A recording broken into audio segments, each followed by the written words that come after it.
직장인 콜링 스토리, 새 하늘과 새 땅.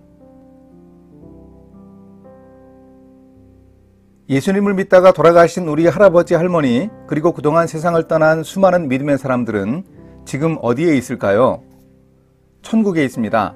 그런데 우리가 생각하고 있는 천국은 장차 임할 새 하늘과 새 땅과는 다릅니다. 하나님이 만물을 새롭게 하실 것입니다. 보라, 내가 만물을 새롭게 하노라. 예수님의 재림 후 우리가 지금 살고 있는 처음 하늘과 처음 땅을 대체하는 새 하늘과 새 땅이 임합니다. 그리고 그때 거룩한 성 새 예루살렘이 하늘에서 내려옵니다.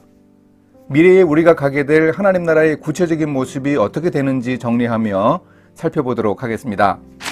첫째, 내가 너희를 위하여 거처를 예비하러 가노니. 예수님이 재림하시지 않은 때 우리가 죽으면 우리의 영혼은 바로 천국으로 가게 됩니다. 그곳이 바로 우리가 보통 말하는 천국입니다. 그런데 이 천국은 중간 상태입니다. 예수님의 재림 후에 임할 영원한 천국, 즉 새하늘과 새 땅과는 구분되는 중간 천국이 있습니다. 바울이 환상 중에 가서 본 셋째 하늘이 바로 이 중간 천국입니다. 예수님이 십자가에 달리셨을 때 한편의 강도에게 오늘 내가 나와 함께 낙원에 있으리라 말씀하신 낙원도 이 중간 천국입니다. 십자가에 달리기 전에 예수님이 제자들을 위해 준비하러 간다고 말씀하신 거처도 중간 천국입니다. 그런데 예수님이 재림하시기 전에 우리가 죽으면 우리의 육신은 어디에 있게 되나요? 이곳 바로 이 세상에 남게 됩니다. 먼저 세상을 떠난 많은 사람들의 육신도 이 세상에 남아 있습니다. 그러면 지금 중간 천국에 있는 사람들은 언제 그 몸이 영혼과 결합하게 될까요? 사도 바울이 설명합니다. 주께서 호령과 천사장의 소리와 하나님의 나팔 소리로 친히 하늘로부터 강림하시리니 그리스도 안에서 죽은 자들이 먼저 일어나고 그 후에 우리 살아남은 자들도 그들과 함께 구름 속으로 끌어올려 공중에서 주를 영접하게 하시리니 그리하여 우리가 항상 주와 함께 있으리라. 그러므로 이러한 말로 서로 위로하라. 16절에 그리스도 안에서 죽은 자들이 먼저 일어나고 해서 일어나다라는 표현이 그들의 육체가 그리스도의 몸과 같이 영광스러운 몸으로 변하는 모습을 나타내 줍니다. 예수님이 재림하시는 그때 죽은 사람들의 육신과 영혼이 합해지는 것입니다. 이 중간 천국에 대해 우리가 확실히 알 수는 없지만 물리적 공간이고 임시 거처인 점도 분명합니다. 중간 천국은 그러면 영원한 천국과 어떤 연관성이 있을까요? 둘째, 새 하늘과 새 땅, 영원한 천국. 요한이 보니 우리가 지금 살고 있는 처음 하늘과 땅, 바다가 없어지고 그 자리에 새 하늘과 새 땅이 임했습니다. 베드로가 이 새 하늘과 새 땅이 이루어지는 과정을 설명합니다.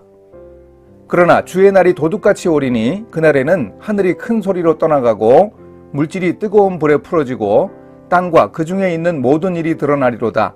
이 모든 것이 이렇게 풀어지리니 너희가 어떠한 사람이 되어야 마땅하냐? 거룩한 행실과 경건함으로 하나님의 날이 임하기를 바라보고 간절히 사모하라.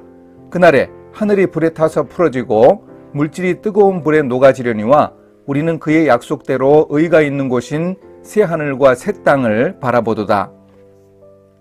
예수님이 재림하시는 날에 뜨거운 불이 하늘과 땅을 사르고 땅이 녹는 큰 변화가 생겨서 새 하늘과 새 땅이 나타나게 됩니다.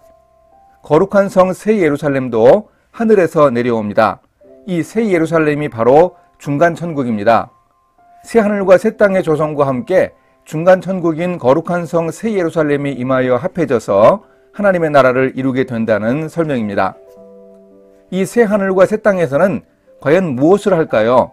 예수님이 이 땅에 계시며 제자들에게 하신 말씀 속에서 단서를 발견할 수 있습니다. 예수께서 이르시되 내가 진실로 너희에게 이르노니 세상이 새롭게 되어 인자가 자기 영광의 보좌에 앉을 때에 나를 따르는 너희도 12보좌에 앉아 이스라엘 12지파를 심판하리라. 여기서 세상이 새롭게 되어의 팔리게네시아라는 헬라어 단어는 새로운 창조 혹은 죽음에서 생명으로 다시 돌아옴이라는 뜻입니다. 그렇다고 하여 세상 만물을 다 버리고 새로 시작한다는 의미는 아닙니다. 제자들은 현재의 세상을 새롭게 하신다는 예수님 말씀의 의도를 충분히 알았습니다. 이 영원한 천국에서 우리는 하나님의 영광을 위해 일하며 그리스도를 섬기는 종의 역할을 할 것입니다. 영원한 하나님의 나라에서 우리는 안식도 당연히 누리지만 일을 하게 될 것으로 보입니다. 예수님을 도와 12 보좌에 앉아 이스라엘 12지파를 심판하는 일을 하게 됩니다. 이 하나님 나라는 하나님이 계획하고 지으실 도시인데 이미 아브라함이 소망했던 곳입니다. 우리도 영원한 하나님의 나라를 추구해야 합니다. 우리가 여기에는 영구한 도성이 없으므로 장차 올 것을 찾나니 주님이 약속하신 새하늘과 새 땅을 바라고 기대해야 합니다.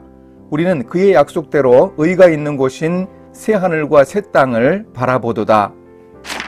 셋째, 현재 천국의 유산은 영원한 천국에 반영되는가? 오늘 이 땅 하나님 나라에서 하는 우리의 일과 우리가 이루는 문화와 유산은 새하늘과 새 땅에 어떻게 반영될까요?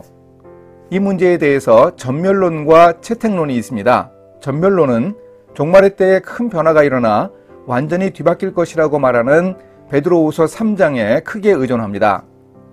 새하늘과 새 땅에 임할 때 커다란 변화가 일어나서 이 세상에서 이룬 것들은 장차 임할 하나님 나라와 연결되지 못할 것이라고 봅니다. 이 견해는 우리의 일이나 문화는 전도의 기회나 수단 등으로 쓰인 도구적인 것이기에 종말로 인해 우리가 한 일이 영원할 수는 없다고 봅니다.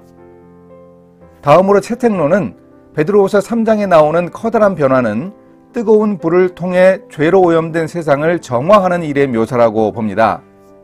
채택론에 따르면 우리의 일과 문화의 유산이 전부는 아니지만 어떤 형태로든 존속하여 영원한 하나님 나라에 기여할 것입니다. 채택론 안에도 다양한 시각이 있으나 일과 문화의 결과물 중 일부는 하나님 나라에 계승되는 영원한 가치가 있다고 봅니다. 이 견해는 하나님의 속성에 비추어 보아도 일관성이 있습니다.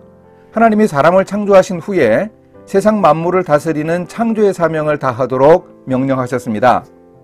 그 일이 틀림없이 귀하고 복된 일인데 창조 때부터 재림까지 애써서 감당한 그 모든 일의 결과가 다 소용없다면 하나님은 사람이 헛일을 하게 하신 것이란 말입니까? 물론 죄에 오염되고 부조리하고 부패한 문화적 성과들은 불에 타 깨끗해지고 참다운 가치를 가진 유산만 남을 것을 기대해 봅니다. 예수님이 재림하실 때 새하늘과 새 땅에 임하고 거룩한 성 새 예루살렘이 합해져서 우리가 바라는 완성된 하나님 나라에서 영원한 삶을 누리게 될 것입니다. 우리가 어떤 자세로 살아야 할까요? 요한계시록 마지막 부분에서 예수님이 내가 진실로 속히 오리라 말씀하시니 요한이 응답했습니다. 아멘. 주 예수여 오시옵소서. 이런 마음으로 우리가 하나님 나라를 기대해야 하겠습니다. 바울이 예수님의 재림으로 공중에서 주님을 만나 함께하게 된다면서 이러한 말로 서로 위로하라고 했습니다. 하나님 나라에 대한 기대가 우리에게 위로가 됩니다. 천국을 향한 소망이 우리에게 큰 위로가 되기를 바랍니다. 소망을 가진 사람이 오늘의 삶에 충실할 수 있습니다. 오늘 충실해야 바람직한 소망을 가질 수 있습니다.